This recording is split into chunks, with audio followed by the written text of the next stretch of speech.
আরেক হাতে আরেক চকলেট নিয়ে মোট করে বসে আছে। বাবা হাতের দিকে নজর করছে, আংটির দিকে দেখে আংটি নাই। বাবা তো খুব ভয়াবহ অবস্থা, কারণ স্বর্ণের আংটি তার হাতের মধ্যে আংটি নাই। জিজ্ঞাসা করে ছোট্ট বাচ্চা শেখ সাজরে, বাবা তোমার আংটি কোথায়?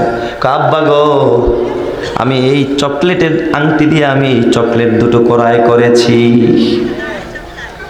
আব্বা কয় বেটা এই আংটির দাম কত তুই জানোস? হ্যাঁ বাবা জানে আংটির দাম কত। বলো আংটির দাম কত?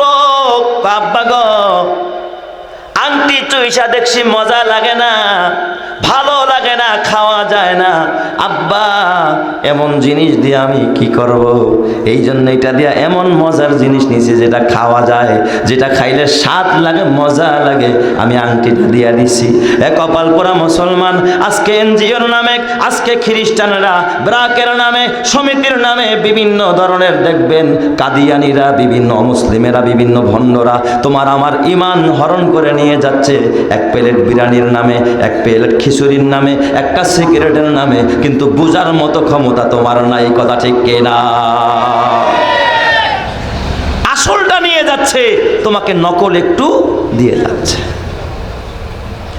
এই জন্য আমার আল্লাহ তাআলা ডাক দেয়া কয়, ওয়ালা তাহিনু ওয়ালা তাহজানু ওয়া আনতুমুল আ'লাউন ওয়া আনতুমুল আ'লাউনা ইন কুনতুম মুমিনিন।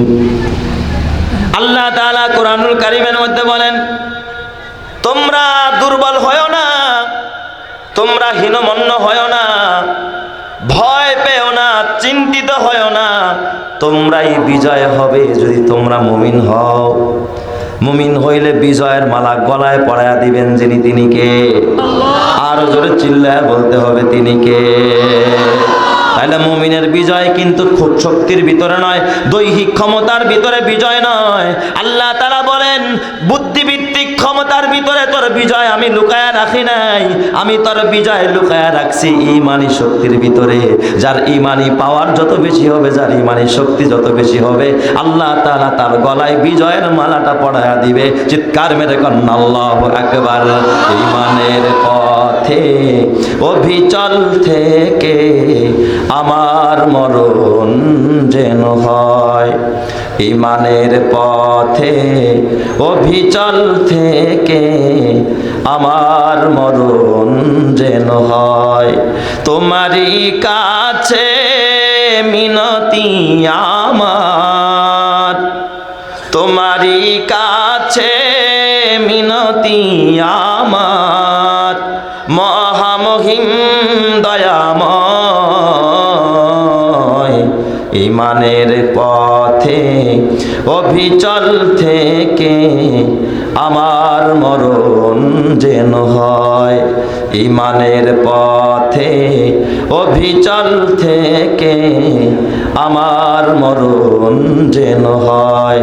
প্রতিদিন মিথ্যের মুখোমুখি হয়, বেদিন ফাসেকেরা করে হইচই, আজাজিল এসে গোমরাহি সুর গানে করে তুলে মোহময়। ঈমানের পথে অবিচল থেকে আমার মরণ যেন হয়। তোমারই কাছে মিনতি আমার, তোমারই কাছে মিনতি আমার, মহামহিম দয়াময়। ঈমানের পথে অবিচল থেকে আমার মরণ যেন হয়। জোরে জোরে কান আমিন। হয় নাই? আরো জোরে বলেন আমিন।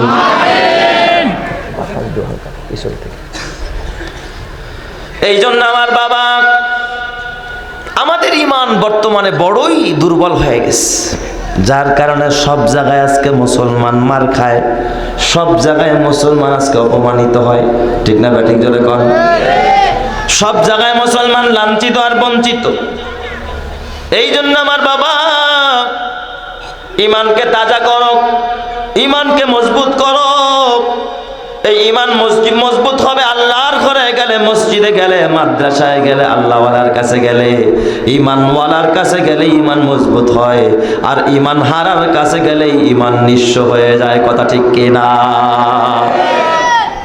ইমানের সাপ্লাই যেখান থেকে হয় সেখানেই তো যেতে হবে, ঠিক কিনা? জোরে কর। এই জন্য আমার যুবক ভাই দেখেন না একজন সাহাবীর ইমান কেমন। আমি একটা যুদ্ধের দিকে আপনাদেরকে নিয়ে যাব। রাসূলের জীবনের একটা যুদ্ধ, অনন্য যুদ্ধ। এই যুদ্ধের সাথে অন্য কোনো যুদ্ধের কোনো মিল নাই। আজব এক যুদ্ধ, যেই যুদ্ধটা আমার নবীজি তার জীবদ্দশায় যে যুদ্ধটা সংগঠিত হয়েছিল, যুদ্ধের নাম মুতার যুদ্ধ। হুদাইবিয়ার সন্ধির পর ৬ষ্ঠ হিজরিতে নবী আলাইহিস সালাম স্বপ্নে দেখলেন ১৪০০ সাহাবায়ে কেরাম নিয়ে যখন কাবা অভিমুখে রওনা হলেন, হুদাইবিয়া নামক জায়গায় যখন মুসলমানদের সাথে কাফেরদের একটা সন্ধি হয়, ওই জায়গায় কাফেররা মুসলমানদেরকে বাধা দেয় যে তোমরা এইভাবে মক্কায় ঢুকতে পারবে না, বাইতুল্লাহ তওয়াফ করতে পারবে না।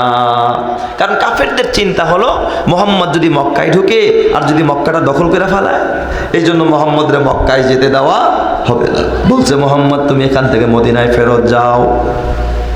সাহাবায়ে কেরাম তো যুদ্ধের জন্য যায় নাই, তারা গেছে কিসের জন্য? উমরা করবে, উমরা হজ করবে। নবীজিও গেছে উমরা করবে, যেহেতু নবী স্বপ্নে দেখছে। যাই হোক, এক পর্যায়ে কাফেরদের সাথে একটা সমঝোতা হলো, একটা চুক্তি হলো, যেটাকে সন্ধি বলা হয়, হুদাইবিয়া সন্ধি। এই সন্ধির ভিতরে যতগুলো শর্ত দেওয়া হলো, বেশিরভাগ শর্তই ছিল কাফেরদের পক্ষে, মুসলমানদের বিপক্ষে। সবগুলোই নবী মেনে নিয়েছে। নবীর দেখেন চরিত্র কেমন, আখলাক কেমন। আমার নবী বিশৃঙ্খলা চায় না, আমার নবী কোন রকমের নৈরাজ্য চায় না, আমার নবী শান্তিকামী, আমার নবী রহমাতুল লিল আলামিন, যার জ্বলন্ত প্রমাণ হুদাইবিয়ার সন্ধি। কথা ঠিক না ঠিক জোরে কা? তারা যা বলছে নবী সব মেনে নিয়েছে। সেখানে চুক্তি হয়েছে যে আগামী 10 বছর আমরা মক্কাবাসী মদিনায় হামলা করব না, তোমরা মদিনাবাসীও মক্কায় কোনো হামলা চালাইতে পারবা। এটা কাফেরদের থেকে একটা চুক্তি। কথাটা বুঝছেন আমি কেন এই প্রসঙ্গটা টানলাম? নবীজি এই চুক্তি অনুযায়ী মদিনায় যখন ফেরত আসলেন, দীর্ঘ ইতিহাস ওইদিকে যাব না। আসার পরে নবী চিন্তা করলেন, যেহেতু কাফেরদের সাথে একটা সন্ধি চুক্তি হয়েছে, 10 বছর আমরাও হামলা করব না, তারাও আমাদের উপরে হামলা করবে না, তাহলে আমরা এখন মোটামুটি কি নিরাপদ। একটা স্বস্তির নিঃশ্বাস সাহাবায়ে কেরাম ছাড়লেন, আমার নবীও ছাড়লেন। এই সুযোগে নবীজি দেখেন নবীজির প্ল্যান কেমন, নবীজি কতটা আল্লাহ তাআলা তাকে বুদ্ধি হিকমত আল্লাহ তাআলা দান করছে। নবীজি বললেন, শোনো তাহলে এখন তার অলস সময়টা পার করে লাভ নাই, আমরা একটা কাজ করি, বিভিন্ন রাজা বাদশাদের কাছে দাওয়াতের মারফতে, চিঠির মারফতে আমরা কালিমার দাওয়াত পৌঁছায় দিই। সুবহানাল্লাহ। তো নবীজি দূর দারাজে যত রাজা বাদশা ছিল, গভর্নর ছিল, প্রাদেশিক গভর্নর, সকল গভর্নর এবং রাজাদের কাছে চিঠি পাঠালেন। তৎকালীন যুগের সুপার পাওয়ার ছিল 2টা দেশ, একটা ছিল রোম আর একটা ছিল কি পারস্য। খুব খেয়াল করেন, বর্তমানে যে ইটালির রাজধানী যে রোম, এই রোম এবং পারস্য, এই 2টা ছিল তৎকালীন যুগের পরাশক্তি। তো নবীজি এই চিঠির ভিতরে একটা চিঠি লিখলেন রোম সম্রাটের কাছে, আর একটা চিঠি লিখলেন পারস্য সম্রাটের কাছে। এবং রোম সম্রাটের অধীনে কিছু গভর্নর ছিল, প্রাদেশিক গভর্নর, যেমন বর্তমানে ভারতে অমুক প্রদেশের অমুক মুখ্যমন্ত্রী যে আছে না, এরকম ভাগ করা আছে না। তো রোমেরও কিছু এলাকার ভিত্তিক প্রাদেশিক গভর্নর ছিল। ওই গভর্নরদের ভিতরে একজন গভর্নরের নাম ছিল সুরাহবিল। নবী আলাইহিস সালাম সুরাহবিলের কাছে একটা চিঠি লিখছেন, একজন দূত মারফতে। নবীজি সাহাবীর মারফতে এই চিঠিটা দিয়া সুরাহবিল এবং প্রত্যেকের কাছে আলাদা আলাদা দূত মারফতে এক একটা চিঠি নিয়ে যাইতেও মাসের পর মাস ঘোড়া ছপর কইরা করে আস্তে আস্তে চড়াই উতরাই পাড়ি দিয়ে যাওয়া লাগে। তো নবীজির দূত এক সাহাবী এই চিঠি নিয়ে প্রথমে রোম সম্রাটের গভর্নর সুরাহবিলের কাছে গেছে, যায় বলতেছে, সুরাহবিল এই যে আমাদের মদিনার বাদশাহ, নবী তো তখন মদিনার কি প্রেসিডেন্ট, আমাদের মদিনার বাদশাহ এই চিঠিটা পত্রটা আপনাকে দিছে। সুরাহবিল চিঠিটা খুলছে, খুইলাই দেখে মীর মোহাম্মদ ইবনে আবদুল্লাহ, মক্কার আবদুল্লাহর ছেলে, হ্যাঁ, মোহাম্মদের পক্ষ থেকে ইলা সুরাহবিল, সুরাহবিলের কাছে একটা চিঠি। দেখায় আর ভিতরের মেজাজ গরম, কারণ ওরা তো ইসলাম কি করতে পারে না, সহ্য করতে পারে না। এই চিঠিটা পাইয়াই প্রথমে ওই যে পত্রবাহক দূত, রাষ্ট্রদূত, তাকে আগে কয়ে ওরা গ্রেপ্তার করো। গ্রেপ্তার করছে, গ্রেপ্তার কইরা একটা খুঁটির সাথে বেঁধে রেখেছে। মানসিক চরমভাবে তাকে নির্যাতন করা হয়েছে এবং 1 মাস পর্যন্ত তাকে বেঁধে খাবার দাবার দেয় নাই, কোনো রকম জীবন বাঁচে, পচা গান্ডা কোনো রকম দিয়া দিয়া তাকে বাঁচায় রাখছে। মানসিকভাবে চরম নির্যাতন করেছে। এক পর্যায়ে তাকে মারতে মারতে সুরাহবিলকে একেবারে শহীদ করে দিয়েছে। তার অপরাধ ছিল কি, একটা চিঠি নিয়ে দেওয়া। কার কাছে? সুরাহবিলের কাছে। ওই সাহাবীর একটাই মাত্র অপরাধ। শুধু বাংলাদেশ না, গোটা পৃথিবীর রাষ্ট্রীয় কিছু নীতিমালা আছে। সেটা হলো এক দেশের দূত, সে যদিও তার দুশ্মন হয়, তারপরেও ওই দেশে গিয়া যদি একটা চিঠি দিতে চায় বা কোনো বার্তা দিতে চায়, দেওয়ার কি আছে, অধিকার আছে। যেমন আমাদের বাংলাদেশে ফিলিস্তিনেরও রাষ্ট্রদূত আছে, ইসরায়েলেরও কি আছে, রাষ্ট্রদূত আছে, ভারতেরও দূতাবাস, রাষ্ট্রদূত আমাদের বাংলাদেশে আছে না নাই? আবার আমাদের বাংলাদেশের রাষ্ট্রদূতও ভারতে আছে, কি বল, আছে না? সব দেশেরই এরকম আদান প্রদান হয়, রাষ্ট্রদূতরা থাকে। সিস্টেম হলো অপরাধ করলে বাচ্চা করবে, কিন্তু রাষ্ট্রদূতের কোনো অপরাধ নাই। যেই দেশের যেই রাষ্ট্রদূত থাকবে তাকে ওই দেশের সরকার নিরাপত্তা দিতে কি থাকবে, বাধ্য থাকবে, তাকে নিরাপত্তা দিতে হবে। কিন্তু সেই নীতি ভঙ্গ করে একজন রাষ্ট্রদূত যে রাষ্ট্রীয় চিঠি নিয়ে আরেকটা রাষ্ট্রে গেছে, তাকে জায়গার মধ্যে বেঁধে নির্যাতন করছে, তো করছে, একেবারে মেরেই ফেলেছে। আপনারা বলেন তো, আপনি ধরেন একজনকে একটা হুমকি দিলেন চিঠির মাধ্যমে, ডাক যোগাযোগ, টেলিযোগাযোগের মাধ্যমে। একটা সময় তো আমাদের দেশে ডাক যোগাযোগ ছিল, তাই না? এখন তো পোস্ট অফিসগুলো ডাক যোগাযোগ, যেগুলো বর্তমানে ইয়াং জেনারেশনটা যদি বলা হয় যে এটার মধ্যে আগে মানুষ চিঠি ফালাইতো, ওই চিঠি মানুষের হাতে গিয়া দিত, ওরা এইগুলো এখন আজগবি কথা মনে করে, তাই কি না? বুঝেই না যে এটা আবার কি সিস্টেম। এখন তো মেসেজ বাস মোবাইলে দেওয়ার লগে লগেই কি যায়, 1 সেকেন্ডের মধ্যেই মেসেজ চলে যায়। এই যুগের এই ইয়াং জেনারেশনকে এটা বোঝানো সম্ভব না। কিন্তু আপনারা মুরব্বীরা তো বুঝেন যে আগে চিঠিপত্রের কি ছিল, বিদেশ থেকে ছেলে চিঠি পাঠাইতো, ক্যাসেট করে পাঠাইতো, আর বাবা ওইগুলো শুইনা শুইনা কাঁদতো। অনেক মাদেরকে দেখেছি, ছেলে চিঠি পাঠাইছে 1 মাস আগে, 1 মাস পরে দেশে চিঠি আসছে, আর মা এই চিঠি নিজেও পড়ে খালার বাড়িতে নিয়ে গেছে যে আমার পোলায় চিঠি পাঠাইছে, খালারে গিয়া শুনে আসে, বইন দিয়ে আর কি, মার বাড়িতে নিয়ে গেছে, মা দেখো তোমার নাতি যে চিঠি পাঠাইছে, সেখানে গিয়েও কান্নাকাটি করে। এমন একটা যুগ আপনারা পার করছেন কিনা? একটা যুগ গেছে না? গেছে। তো এই যে চিঠি যিনি লেখছে, অপরাধ করলে তিনি করছে, কিন্তু যিনি চিঠি নিয়ে আসছে পিয়ন, পিয়নের কোনো অপরাধ আছে? বলেন, পিয়নের কোনো অপরাধ আছে? পিয়নের কোনো অপরাধ নাই। কিন্তু ওই রাষ্ট্রদূতকে, নবীর ওই সাহাবীকে ওরা বেঁধে নির্যাতন করেছে, শহীদ করে দিয়েছে। এই খবর মদিনায় আসছে সাহাবায়ে কেরামের কাছে। সাহাবায়ে কেরাম এই খবর পাওয়ার পর বিশ্বনবীর সাহাবীদের শরীরের মধ্যে রক্তগুলো টকবক করতেছে।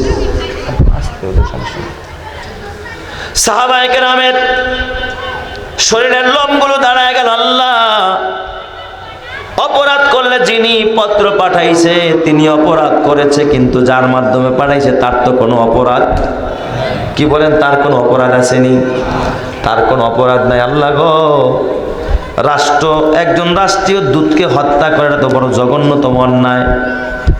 দুধ হত্যা করাটা জঘন্যতম অন্যায়। এটা আন্তর্জাতিক মানের একটা অপরাধ করেছে। এই অপরাধ দেশীয় অপরাধ, এটা আন্তর্জাতিক অপরাধ।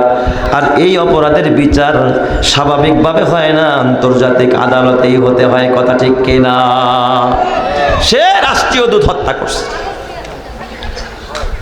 সাহাবায়ে কেরামদেরকে নিয়ে বিশ্বনবীজি বৈঠকে বসলেন। সাহাবীরা, আমারে পরামর্শ দাও, এখন আমার কি করার?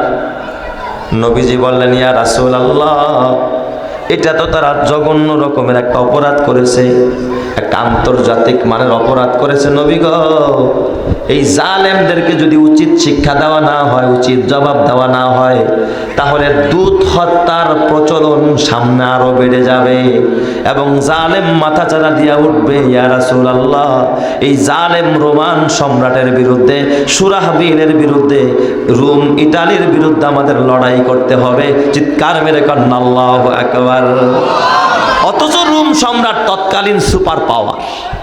বলেন এই যুগে যদি আমরা বলি বাঙালিরা আমরা আমেরিকার বিরুদ্ধে লড়াই করবো, এটা হাস্যকর না? যাদের কাছে পরাশক্তি গোটা পৃথিবী নিয়ন্ত্রণ করে, ওই যুগে গোটা পৃথিবী নিয়ন্ত্রণ করতো যে রোমান সম্রাট। অথচ মুসলমানের সংখ্যা হাতে গোনা কয়েকজন। নবীজি এক পর্যায়ে রাজি হয়ে গেলেন। নবীজি বললেন তাহলে সাহাবীদের নাম লেখো। সাহাবায়ে কেরামের নাম লেখলেন, একজন আর দুইজন নয়, 3000 সাহাবীর নাম লেখছেন। কয় হাজার? 3000। ওই দিক দিয়া ওই রোম সম্রাটের বাহিনী, সশস্ত্র বাহিনী, যোদ্ধারা 1 লক্ষ রেডি হয়েছে। কয় লক্ষ? তাহলে মুসলমান কয় হাজার? কাফের 1 লক্ষ। এবং বাদশা সুরাহাবিল আরো 1 লক্ষ রিজার্ভ করে রাখছে ফোর্স, যে এই 1 লক্ষ হাইরা গেলে তোরাও গিয়ে কি করবি, এদেরকে সহযোগিতা করবি। মোট কয় লক্ষ? 2 লক্ষ রোমান সৈনিক। পক্ষান্তরে ইমানদারের পক্ষে আছে কয়জন? কোথায় 2 লক্ষ আর কোথায় 3000? কল্পনা করা যায়? এ যুবক ভাই, ও বুড়া বাবা, ইমান এমনি এমনি কচুরি পানার মতো ভাইসা আসে নাই। সাহাবায়ে কেরামের রক্তের উপর দিয়া ইমান তোমার আমার কাছে এসেছে, অথচ ইমানের মূল্য তুমি বোঝো না রে বাবা। যদি ইমানের মূল্য বুঝতা, তাহলে একটু সামান্য অজুহাতে, সামান্য অর্থের লোভে, সামান্য একটু পদের লোভে, সামান্য একটু অনুদানের লোভে কোনোদিন এই দামি ইমানটাকে কোনোদিন বিক্রি করতা না। কথা ঠিক কিনা? আল্লাহ বুঝার তৌফিক দান করো, জোরে কান আমিন। তো ওই সাহাবায়ে কেরাম 3000 রেডি হয়ে গেছে, লড়াই করতে যাবে রোমান সৈন্যদের বিরুদ্ধে। রোমান সৈন্যরা 1 লক্ষ মুতার প্রান্তরে জমা হয়ে গেছে। ডাকতেছে, আসো মদিনার লোকের, আসো দেখি তোমাদের কত পাওয়ার। ইমানদাররা কিন্তু সংখ্যা দেখে না, আল্লাহ কিন্তু সংখ্যার দিক দিয়ে কোনোদিন বিজয় দেয় না। সাহাবায়ে কেরাম রেডি হয়ে গেলেন 3000। আল্লাহ তাআলা বলেন, ওয়াইদু লাহুম মাস্তাতাতুম মিন কুওয়া, তোমরা তোমাদের সামর্থ্য অনুযায়ী শক্তি নিয়ে বের হও। তোমাদেরকে সাহায্য করার দায়িত্ব যার, চিল্লায়া বলেন তিনি কে? ইমানদারদের সাহায্য করেন কে? আল্লাহ। নবীজি আমার মসজিদের ভিতরে 3000 বাহিনী রেডি হয়ে গেছে, মুতার প্রান্তরে যাবে। নবীজি ডাক দিয়া কয়, সাহাবীরা আসো আসো, আমি তোমাদেরকে একটু নসিহত করে দেই। তোমরা যুদ্ধের ময়দানে যাইবা, আমার থেকে কিছু পরামর্শ নিয়ে যাও। আপনারা যেমন আমার সামনে বসছেন, বিশ্ব নবী, মানবতার নবী, দয়ার নবী, আপনার নবী, আমার নবী, এই 3000 যোদ্ধা নিয়ে নবীজি মসজিদে নববীর মধ্যে বসছে। নবীজি মসজিদের মধ্যে বৈশা সাহাবায়ে কেরামকে ডাক দিয়া কয়, সাহাবীরা তোমরা যে যুদ্ধের মধ্যে যাইবা, এই মুতার প্রান্তরে যাইবা, আমি যুদ্ধের ভিতরে সেনাপতির দায়িত্ব দিলাম আমার পালক পুত্র হযরতে যায়েদ বিন হারেসা। আসনি এই মজলিসের মধ্যে যায়েদ বিন হারেসা, কারণ যুদ্ধের মধ্যে কমান্ডার লাগে, সেনাপ্রধান লাগে কি লাগে না? এই 3000-এর কমান্ডার কে হবে? নবীজি প্রথমেই নাম বললেন তার পালক পুত্র হযরতে যায়েদ বিন হারেসা। তিনি ছিলেন একজন গোলাম। এই যায়েদ বিন হারেসা নবীর পালক পুত্র কেমনে হয়? যায়েদ বিন হারেসার মা ছোট্টবেলা হযরতে যায়েদকে নিয়া তার মা নানা বাড়িতে বেড়াইতে যাইতেছিল। নানা বাড়িতে যখন বেড়াইতে যায়, রাত হয়ে গেছে, সন্ধ্যার পর মরুভূমি, নানা বাড়ির এলাকার ডাকাত দলেরা এই কাফেলাকে গতিরোধ করে তাদের সামানা সব লুণ্ঠন করে নিয়ে যায়, মানুষগুলোরে বন্দি করে নিয়ে যায়, বন্দি করে গোলাম বানায় বানায় বাজারে বিক্রি করে। যায়েদ কিন্তু গোলাম ছিল না, সে গোলাম ছিল না, কিন্তু ডাকাতেরা বন্দি করে তারা বাজারে নিয়ে বিক্রি করছে। একটা যুগ ছিল গোলামবান্দির যুগ, যখন মানুষকে কি করা হতো, বাজারে বিক্রি করা হতো। যেমন গরু চুরি করে বিক্রি করা বর্তমান যুগের যেই কাজ, আগের যুগে মানুষ চুরি করে বাজারে বিক্রি করতো গোলাম বানায়া। তো জায়েদ রে বাজারে বিক্রি করছে। বিক্রি হইতে হইতে হইতে হইতে এই জায়েদ এক সময় মক্কার বাজারে বিক্রি হলো। এই ছোট্ট জায়েদ রে কোরাই করলেন মা খাদিজার এক আত্মীয়। সে কোরাই কইরাই না, সে মা খাদিজারে কয়, মা আপনারে আমি ফুফু আম্মা এই গোলামটা এই জায়েদ রে আপনারা হাদিয়া দিয়ে দিলাম। সুবহানাল্লাহ যখন সবাই এই যুগে দেখবেন অনেক সময় নারীদেরকে বাবার পক্ষ থেকে দেখবেন অনেক সময় ভাইয়েরা মেয়েরে কি দেয়, একটা গরু দেয়, গরুর বাচ্চা দেয়। এই প্রথা কি আপনার এলাকায় আসেনি? দেয় না? মেয়ের একটা গরু দিয়া দেয়, গরুর বাচ্চা দেয়, নে মা তুই এটা দিয়া পাইলা ঠেলা একটু বলায় বলে খাইস, দেয় কি দেয় না? মা খাদিজারে তার ভাতিজা, তার মানে তার ভাইয়ের ছেলে ডাক দিয়া কয়, ফুফু আম্মা কিছু তো দিতে পারি নাই, হাদিয়া আপনারে নেন, এই গোলামটা দিয়া দিলাম। ছোট্ট জায়েদ মা খাদিজা দেখাই পছন্দ করেছে। মা খাদিজাকে আমি মহিলা মানুষ, পুরুষ দিয়ে আমি কি করব? জায়েদ রে পাইয়া নবীজির সামনে নিয়ে গেছে। ইয়া রাসূলুল্লাহ, ইয়া হাবিবাল্লাহ, আমার বাতিজা আমারে গোলামটা হাদিয়া দিছে, আর এই গোলামটা আমি খাদিজা আপনার হাদিয়া দিয়া দিলাম। চিৎকার মেরে কন্না আল্লাহু আকবার।